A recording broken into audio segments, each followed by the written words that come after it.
ಆ ನಡುವೆ ಸಿಎಂ ಸಿದ್ದರಾಮಯ್ಯನವರ ಬಾಯಲ್ಲಿ ಅಧಿಕಾರ ತ್ಯಾಗದ ಮಾತು ಬಂದಿದೆ. ಕೆಪಿಸಿಸಿ ಕಚೇರಿಯಲ್ಲಿ ನಡೆದಂತ ಕಾರ್ಯಕ್ರಮದಲ್ಲಿ ಮುಖ್ಯಮಂತ್ರಿ ಸಿದ್ದರಾಮಯ್ಯ ಅಧಿಕಾರ ತ್ಯಾಗ ಅನ್ನೋ ರೀತಿಯಲ್ಲಿ ಯಾಕೆ ಮಾತನಾಡಿದ್ರು?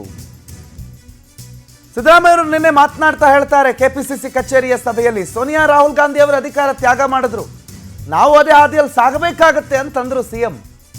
ಇದು ಹೊಸ ಚರ್ಚೆಗೆ ನಾಂದಿ ಆಗಿದೆ. ಹೊಸ ಚರ್ಚೆಯನ್ನ ಇದು ಹುಟ್ಟಾಕಿದೆ. ಯಾಕೆ ಸಿದ್ದರಾಮಯ್ಯನವರು ಅಧಿಕಾರ ತ್ಯಾಗ ಅಂತಂದ್ರು? ಎಲ್ಲ ಸರಿಯಾಗೇ ಇತ್ತಲ್ಲ. ಸಿದ್ದರಾಮಯ್ಯನವರು ಬೆಂಬಲಿಗರು ನೋಡಿದ್ರೆ 5 ವರ್ಷ ಅವರೇ ಸಿಎಂ ಅಂದ್ರೆ ಸಿದ್ದರಾಮಯ್ಯನವರು ಇಲ್ಲಿ ಎಲ್ಲರನ್ನು ಕೂರಿಸ್ಕೊಂಡು ಅಧಿಕಾರ ತ್ಯಾಗ ಮಾಡಬೇಕು, ನಾವು ಅದೇ ದಾರಿನಲ್ಲಿ ನಡಿಬೇಕು ಅಂತೆಲ್ಲ ಮಾತಾಡಿರೋದು ಎಲ್ಲೋ ಒಂದ್ ಕಡೆ ಚರ್ಚೆಗೆ ಹುಟ್ಟಾಕಿದೆ. ಏನಂತಾರೆ ಸಿದ್ದರಾಮಯ್ಯನವರು, ಕೇಳಿಸ್ಕೊಳ್ಳಿ. ಮಾತ್ರ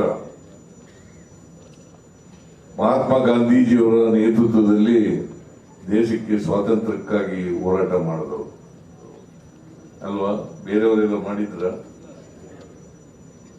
ಬೇರೆಯವರು ಯಾರು ಮಾಡಿರ್ಲಿಲ್ಲ. ಅಫ್ಕೋರ್ಸ್ ಬೇರೆಯವರು RSS ನವರು ಯಾರು ಮಾಡಿರ್ಲಿಲ್ಲ. ಅವತ್ತಿದ್ದಂತ RSS ಕಮ್ಯುನಿಸ್ಟ್ನವರು ಮಾಡಿರ್ಲಿಲ್ಲ. ಆದ್ರೆ ಕಾಂಗ್ರೆಸ್ನವರು ಮಹಾತ್ಮ ಗಾಂಧೀಜಿಯವರ ನೇತೃತ್ವದಲ್ಲಿ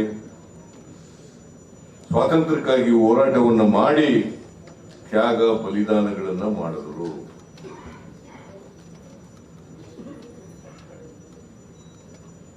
ನಮ್ಮಲ್ಲೂ ಕೂಡ ಈಗ ಸೋನಿಯಾ ಗಾಂಧಿಯವರು ತ್ಯಾಗ ಮಾಡಿದ್ದಾರೆ, ರಾಹುಲ್ ಗಾಂಧಿಯವರು ತ್ಯಾಗ ಮಾಡಿದ್ದಾರೆ. ನಾವು ಕೂಡ ಅದೇ ದಾರಿನಲ್ಲಿ ನಡೀತಕ್ಕಂಥ ಪ್ರಾಮಾಣಿಕ ಪ್ರಯತ್ನವನ್ನು ಮಾಡಬೇಕು.